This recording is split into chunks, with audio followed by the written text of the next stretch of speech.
सबसे पहले तो सूफी साहब, सूफी हमीदुद्दीन साहब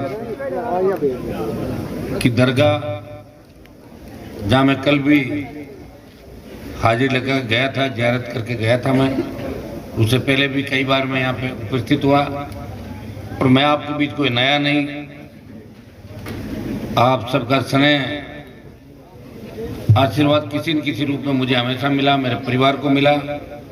और मेरे परिवार को कई बार मुस्लिम समाज ने, मेरे पिताजी को, मुझे कई बार वोट डाले।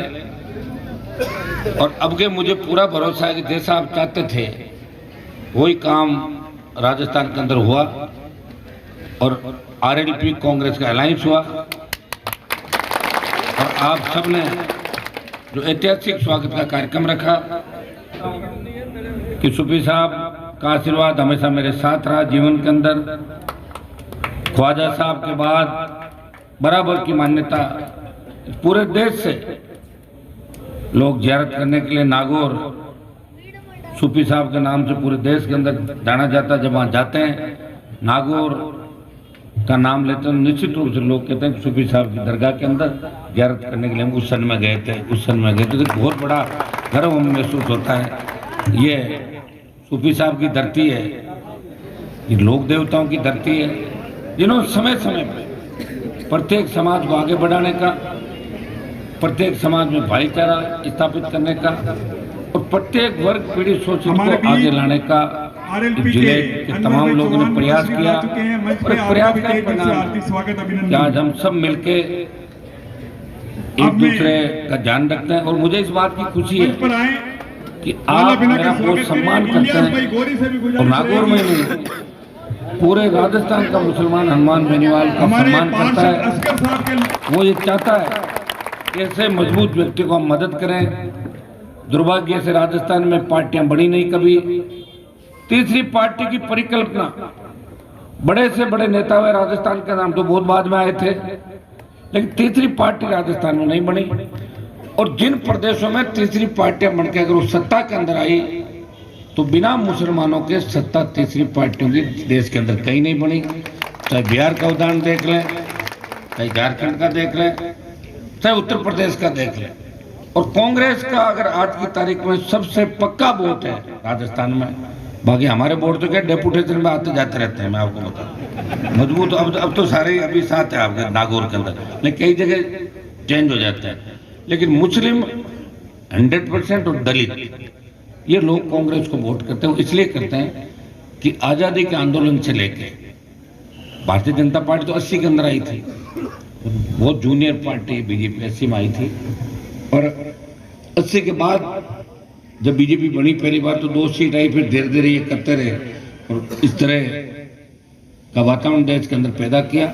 लेकिन अकेली भारतीय जनता पार्टी कभी सत्ता के अंदर नहीं आती। उन्होंने एनडीए का सहारा लिया। एक बहुत बड़े जो क्षेत्रीय पार्टियां थी देश की, उन सबको साथ लेकर कुनबा बढ़ाया। फिर ये छोटी छोटी पार्टियों को जोड़ के लाए और जैसे ही काम हुआ उस पार्टी को धक्का मार के भगा दिया। लेकिन मुझे भगाया नहीं, मैं खुद तोड़ के आया था। आपको याद है देश के अंदर किसान तकलीफ में था, जवान तकलीफ के अंदर था, तब उत्तरी भारत के एक किसान के बेटे ने, जिसकी पार्टी देश के अंदर सबसे नई पार्टी थी, वो चाहता तो मोदी के साथ मंत्री बन के सत्ता का आनंद ले सकता था। लेकिन मैंने कहा कि मेरे किसान भाई तकलीफ के अंदर है, जवान तकलीफ में, 1 मिनट के अंदर मोदी का साथ छोड़ा और 70 दिन सड़क पर बैठ के अगर संघर्ष किया। वो एकमात्र सांसद नागौर का था जिसे कहीं न कहीं आप हर तरीके से आशीर्वाद देते रहते, ताकत देते रहते। जब बात सेना के अंदर जवानों की आई, जब सेना को ठेके पे दे दिया तो सबसे पहले लोकसभा के अंदर अगर आवाज उठाई और इस देश के अंदर अगर झंडे के साथ कोई आंदोलन में कूदा और जोधपुर में 2 लाख जवानों की रैली करके मोदी को चेतावनी दी, तैयार हो जाओ, आ रहे हैं दिल्ली की तरफ। और भाइयों, जो 25% अग्निवीर रख के 75 वापस भेजने की बात थी, डरी हुई मोदी सरकार ने 25 का 50 किया कि 50 सेना के अंदर रखेंगे और 50 वापस जाएंगे। और हमारे संघर्ष का परिणाम आप देखिए, कल रक्षा मंत्री ने बयान दिया कि अग्निवीर पे वापस विचार करना पड़ेगा। जो लड़ने वाला व्यक्ति एक ही है, जो लड़ रहा है, और मेरी एक आदत है कि मैं बात पकड़ लेता हूँ, उसको छोड़ता नहीं, और जिसका हाथ पकड़ लिया उसे बीच में नहीं छोड़ा, उसको उसकी नया पार करवा के। और चाहे सामने कितना ही बड़ा व्यक्ति, आप देख रहे हो मेरा आंदोलन रोज, हर जाति के लिए, हर धर्म के लिए आप देख तो जहां भी अन्याय होगा हनुमान आगे खड़ा मिलेगा। सामने वाले मुलजिम चाहे मेरे समाज के हो चाहे दूसरे समाज को, उनको अंदर भिजवाऊंगा। आप देखते, हमेशा देखते हैं। कई लोग कहते हैं कि हनुमान जी तो अपनी जाति की लड़ाई लड़ रहे हैं। मैं जाति की लड़ाई नहीं लड़ रहा हूँ, मैं जाति को मजबूत कर रहा हूँ, उनको एकजुट करके आप सबके बीच लाके। मैं तो चाहता हूँ कि आपका हमारा सामंजस्य बने। मैंने तो नारा दिया था, जय मैम जाट मुस्लिम मेघवाल मीणा माली, ये नारा दिया था मैंने राजस्थान का। अगर इतनी कौमें एक हो जाए तो 150 सीट आ जाएगी राजस्थान की। देखिए, मैंने आपको बता दिया कि बिना मुसलमान, बिना दलितों के तीसरे मोर्चे की बात राजस्थान के अंदर नहीं हो सकती। और कांग्रेस अगर जिंदा है स्टेट के अंदर तो सबसे बड़ा मुसलमानों का सहयोग। मैंने राजस्थान की विधानसभा के अंदर 18 और इस बार कहा था कि आपको सिर्फ अगर ताकत मिलती तो सबसे बड़ी ताकत मुसलमानों से मिलती, जो कांग्रेस पार्टी के लिए हमेशा तैयार है।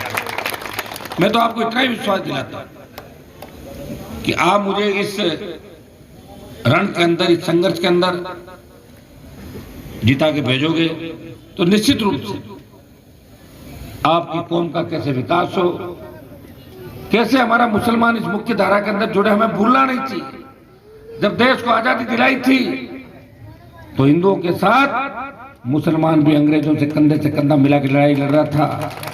आज भी बॉर्डर पे सैकड़ों शहादतें आप देख सकते हैं। नागौर के अंदर कई शहीद मुस्लिम समाज से हुए, कामकानी समाज से, दूसरे मुसलमानों के जो दूसरी जातियों से, और हमेशा देश के लिए कुर्बानियां दी। कुछ लोग हो सकते हैं जिनकी भावनाएं कुछ और बनाने के लिए कुछ लोग करके अगर इस तरह बदनाम करने की कोशिश मुस्लिम समाज को करते हैं तो हम हमेशा आगे खड़े। आपको एक बयान मेरा देखा होगा कि जब मदरसों की जांच का आदेश आया कि मदरसों की जांच करो, तब राजस्थान में पहली बार अगर किसी नेता ने आवाज उठाई कि बिना मतलब के मदरसों की जांच करके मुस्लिम समाज में किसी तरह की अंगुली उठाई तो बर्दाश्त नहीं किया जाएगा। ये आप लोग मैं तैयार हूं बस, और मैं तैयार भी हूं और मैं समझदार भी हूं। नागौर का चुनाव आया, बीजेपी को हराने के लिए मैं आपको भी मजबूत कर रहा था और मेरी पूरी टीम आपके साथ लगी थी। लगी कि नहीं लगी? तब थोड़ा सा मामला अलग तरीके से डिस्टर्ब हो जाता, पॉलिटिक्स से चलता रहता, लेकिन मैंने यही प्रयास, मैं तो चाहता हूँ कि आपके समाज के बच्चे आगे बढ़े। मैंने कोशिश भी की, खूब टिकट पिछली बार भी दिए, दुर्भाग्य से विधानसभा के अंदर नहीं, अभी समय लगेगा।